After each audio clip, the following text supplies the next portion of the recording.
ये जियो भी अब जीने नहीं देगा। खुश हो रहे थे ना तुम अनंत अंबानी की शादी देख के, खर्चा तुम ही से वसूल कर लिया मोटा भाई ने। पहले आदमी का काम रोटी कपड़ा मकान में चल जाता था, पर मोटा भाई ने आदत लगाई कि नहीं, रोटी कपड़ा मकान के साथ इंटरनेट की आदत डालो, डेटा की आदत डालो। अब डेटा की जब आदत डल गई तो आटे के साथ साथ डेटा भी महंगा हो गया। अब जब मोटा भाई ने किया तो इसके पीछे पीछे एयरटेल ने और वीआई ने भी कर दिया कि गाली तो मोटा भाई खा ही रहे हैं, पीछे हम भी माल कूट लें। एक ही झटके में तीनों ने मिलकर 50,000 करोड़ का मुनाफा कर लिया एक डिसीजन से। अधिकतर भारतीयों की पहली सिम जो थी वो बीएसएनएल थी, पत्नी की तरह बढ़िया से साथ निभा रही थी।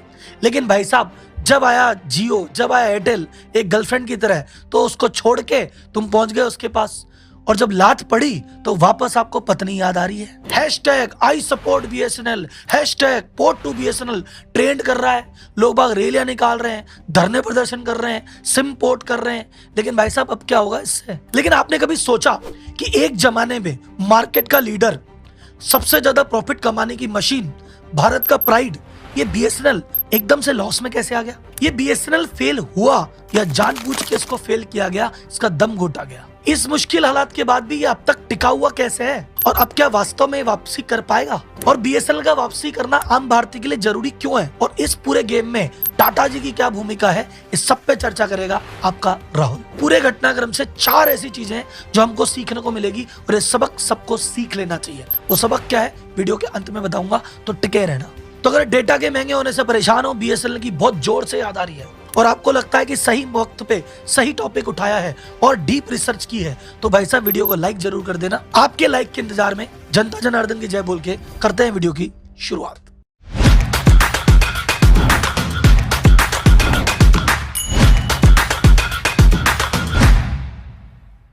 सबसे पहले शुरू करते हैं बीएसएनएल की शुरुआत कैसे हुई। बीएसएनएल की फुल फॉर्म है भारत संचार निगम लिमिटेड। कुछ लोग मजाक में कहते हैं भाई साहब नहीं लगेगा, वो उसकी नहीं है, वो मीम है। इसकी शुरुआत हुई थी अक्टूबर 2000 में। पर्पस सिंपल सा था, देश के कोने कोने तक कनेक्टिविटी पहुंचा दो, आम आदमी आपस में कम्युनिकेशन कर पाए, और भाई साहब ये जो सुविधा है ये सस्ती हो। इस उद्देश्य के साथ बीएसएनएल बाजार में आया, क्योंकि उस समय प्राइवेट कंपनियां पहले ही कम थी, और जो थी वो कहती थी कि भैया हमारा फायदा तो शहर में है, क्योंकि शहर में काम भी आसान है और पैसा भी मोटा है, और गांव जाएंगे तो गांव में यार इतनी दूर कौन जाए, इतनी मेहनत कौन करे, और गांव वाले तो यार ज्यादा पैसा भी नहीं देते। प्राइवेट कंपनियों को तो चाहिए प्रॉफिट, तो वो तो दूर गई नहीं। लेकिन बीएसएनएल तो सरकारी कंपनी है, उनको तो जनता की सोचनी थी, तो जिसका कोई नहीं उसका बीएसएनएल था।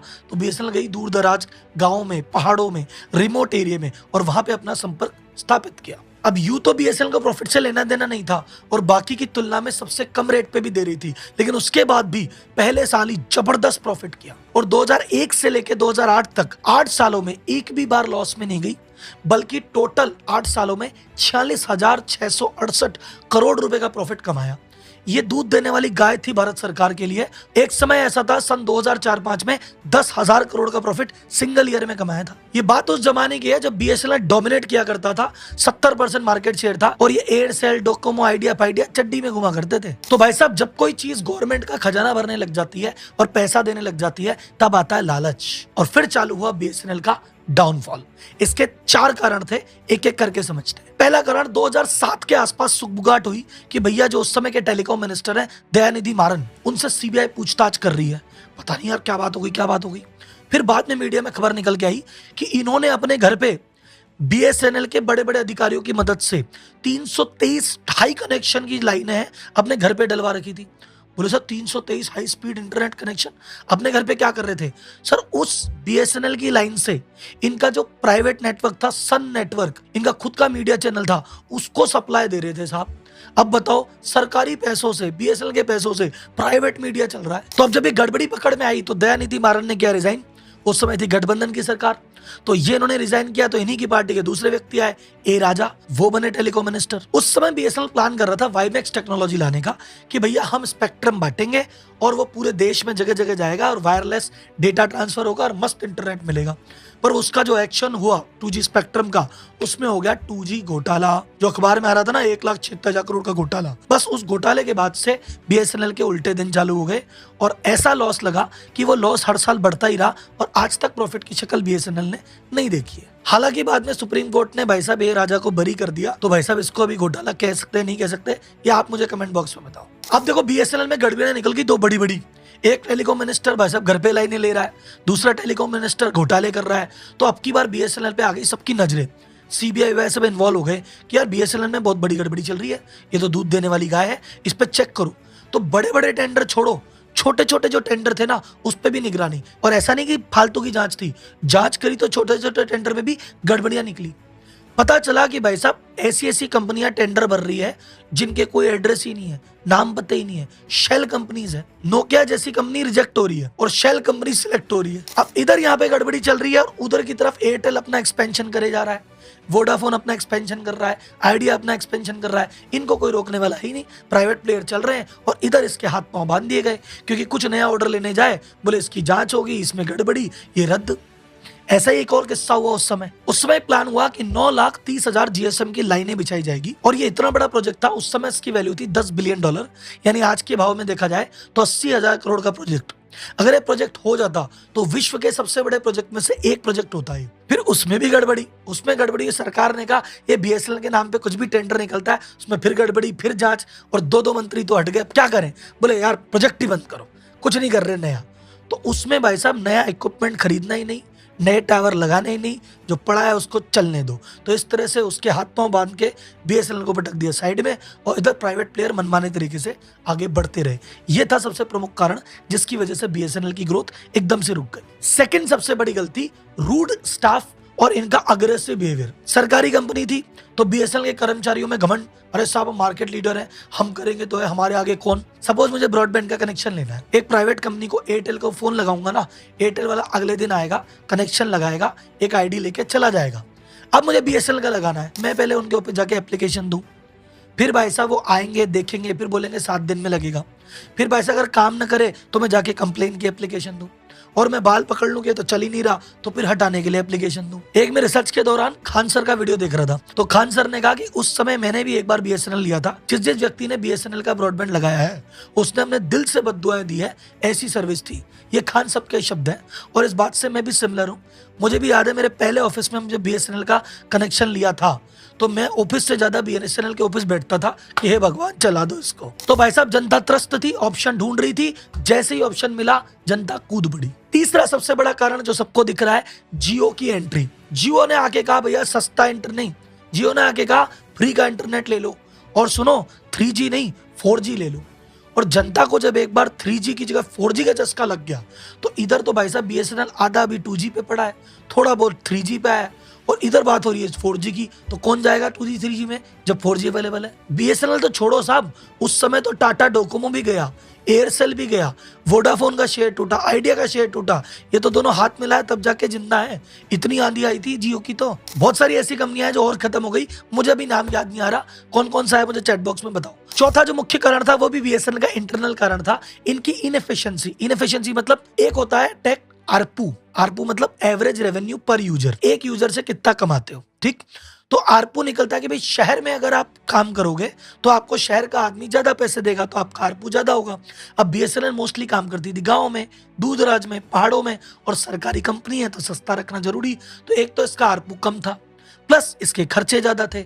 बीएसएनएल में एक टाइम पे थे 1,70,000 एम्प्लॉय और सबकी मोटी मोटी सैलरी, तो इधर इनकम तो आ रही नहीं और इतने मोटे खर्चे और दो, तो भाई साहब बीएसएनएल की कमर टूटनी तय थी। तो बीएसएनएल क्यों टूटा ये आपको समझ में आ गया, लेकिन बीएसएनएल टूटना नहीं चाहिए ये जरूरी है। तो राहुल जी बीएसएनएल की जरूरत हमको है क्यों, टूट गया तो टूट गया, घनी कंपनी बंद होती है एक और सही नहीं साहब, बीएसएनएल बंद नहीं होना चाहिए। इस बात को भाई साहब आप पकड़ के बैठ जाओ, क्यों अभी बताता हूँ। सबसे पहला कारण तो भैया आपने अभी आंखों के सामने देख लिया, टू कंट्रोल द कंपटीशन। अभी भाई साहब बीएसएनएल खत्म हो गया, प्राइवेट प्लेयर वैसे चले गए, ले दे के 3 कंपनियां बाकी रही है, जियो उसके बाद 40% शेयर है, फिर आ गई एयरटेल उसके बाद 33% शेयर है, उसके बाद आ गई वीआई 10-15% पे वो बैठी है। ये 3 कंपनियां मिलके 90% बाजार लेके बैठी है। ये तीनों मिलके कमरे में जो डिसाइड कर लें वही रेट है। तो इनकी रेट को कंट्रोल करने के लिए इनके मन में डर नहीं है, हम चाहेंगे जो रेट कर लेंगे। जनता के पास ऑप्शन कहाँ है, कहाँ जाएगी जनता। अगर बीएसएनएल का नेटवर्क वहां मौजूद हो, बीएसएनएल भी बोले हम भी देंगे 4G, हम भी देंगे 5G और हम भी खड़े हैं, तो जनता जैसे ही तुम 10 रुपए बढ़ाओगे ना, जनता फटाक से बीएसएनएल में आएगी और फिर ये डर के मारे अपने आप अपनी रेटें कंट्रोल में रखेंगे। अभी इनको डर नहीं है, तो इनको डराने के लिए एक बंदे का खड़ा होना जरूरी है, इसलिए बीएसएनएल का जिंदा होना जरूरी है। अब एक सवाल कि राहुल जी अगर बीएसएनएल की इतनी लंका लगी हुई है रेवेन्यू आ नहीं रहा, खर्चे ज़्यादा हैं, भाई साहब टेक्नोलॉजी पुरानी है, सर्विस खराब है। फिर अभी भी बीएसएनएल जिंदा कैसे है? जब डोकोमो खत्म हो गया, एयरसेल खत्म हो गया, तो बीएसएनएल को भी खत्म हो जाना चाहिए। इसके दो कारण है खत्म क्यों नहीं हुआ। पहला कारण भाई साहब दुआओं ने बचा लिया, क्योंकि बीएसएनएल ने ऐसी ऐसे गाँव में, ऐसे ऐसे ढाणियों में, ऐसे ऐसे पहाड़ों में कनेक्शन लगा रखा है कि जहाँ पे ना अभी तक जियो एयरटेल गए हैं, ना ये जाने की सोच रहे हैं अगले 5 साल में, बोले इतनी दूर हम ना जावे। और वहाँ बीएसएनएल पहुंच गया था उनकी सुविधा देने के लिए, तो भाई साहब वहाँ कोई है ही नहीं, तो बीएसएनएल की वो सिम तो कभी बंद नहीं होगी, तो इसलिए एक तो खड़ा रहा। दूसरा कारण है बीएसएनएल है सरकारी कंपनी, इसको मिलती है सरकार की बैसाखी, तो मोदी सरकार फंड पे फंड रिलीज करे जा रही है। सरकारी एम्प्लॉय बीएसएनएल के तनख्वाह तो सरकार देगी, रेंट सरकार चुकाएगी और इन लोगों को इनके टावर के खर्चे निभाएगी, तो सरकार की बैसाखी से इनका काम चल रहा है और थोड़ा बहुत चल रहा है दुआओं से। अब सबसे बड़ा सवाल जिसका शायद आप इंतजार कर रहे हैं कि राहुल जी ये बात बताओ, ये बीएसएनएल बाउंस बैक करेगा कि नहीं करेगा, ये वापस आएगा कि नहीं आएगा? तो सर जी इसका जवाब है आपकी उम्मीदों को बल देते हुए, हाँ ये वापस आ सकता है।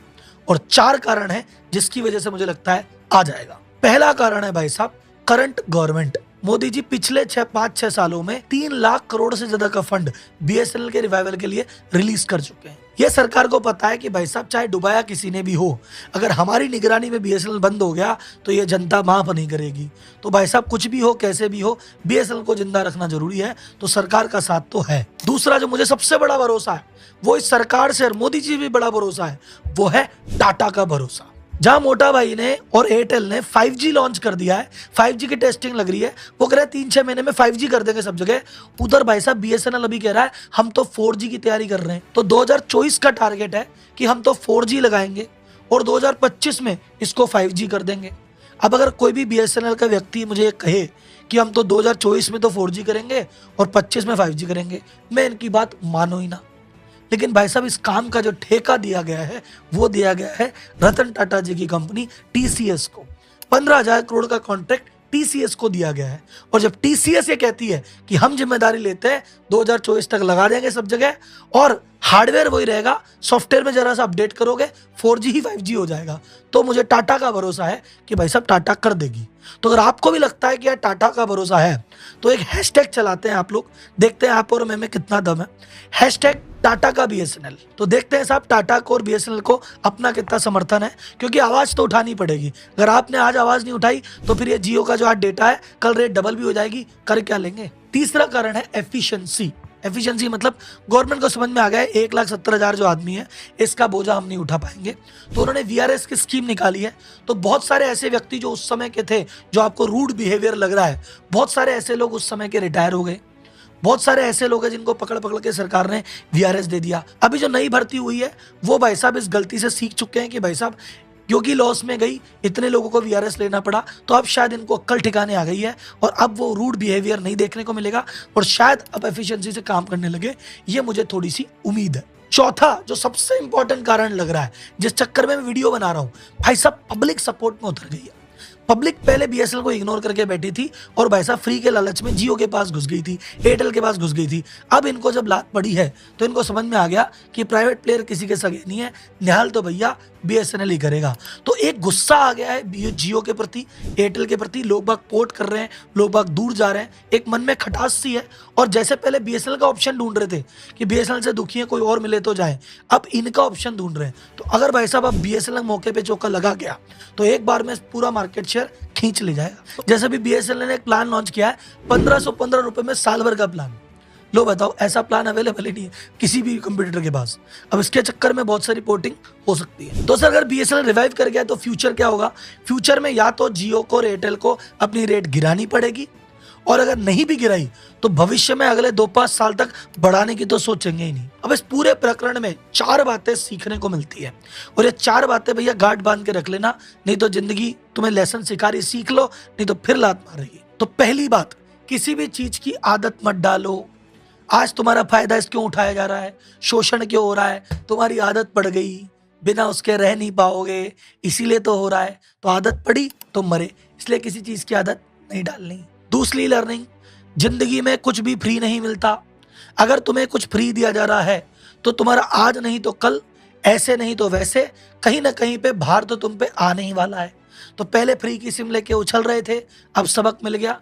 तो कोई भी आदमी कुछ सस्ता दे, फ्री में दे, तो ये सोच के मत देखना कि मजे आ गए, वो मजा तुमसे ही वसूला जाएगा। तीसरा, ये चीज अपन को बीएसएनएल से सीखने को मिलती है कि अपग्रेड करोगे तो जिंदा रहोगे। जब दुनिया 2G से 3 पे गई, 3 से 4G पे, 4G से 5G पे, और बीएसएनएल नहीं जा पाया, तभी तो उसकी हालत खराब है। मान लो कितना करप्शन हो रहा है, कितने ही एम्प्लॉई हैं, लेकिन अगर ये साथ के साथ 3G 4G 5G जाता तो भाई साहब बीएसएनएल के इतने बुरे दिन तो नहीं आते, क्योंकि ये बदला नहीं, इसलिए मारा गया। और चौथा, last but not the least, ज्यादा घमंड ठीक नहीं है। ज्यादा घमंड रावण का ही नहीं रहा। तो जियो एयरटेल को लग रहा हम ही मार्केट के बादशाह हैं, चाहे जो कर लें। भाई साहब ये घमंड भी टूटेगा, बीएसएनएल को वापस आने दो। तो भाई साहब वीडियो यहाँ पे होता है खत्म, लेकिन अपना काम खत्म नहीं हुआ है। अभी ट्विटर पे जाना है, हैशटैग टाटा का बीएसएनएल डालना है, अपने विचार डालना है और नंबर 1 इसको ट्रेन कराना है। ठीक है, अगली वीडियो में अगले मुद्दे को लेके फिर आएंगे। तब तक के लिए राम राम भाई, जनता जनार्दन की जय हो।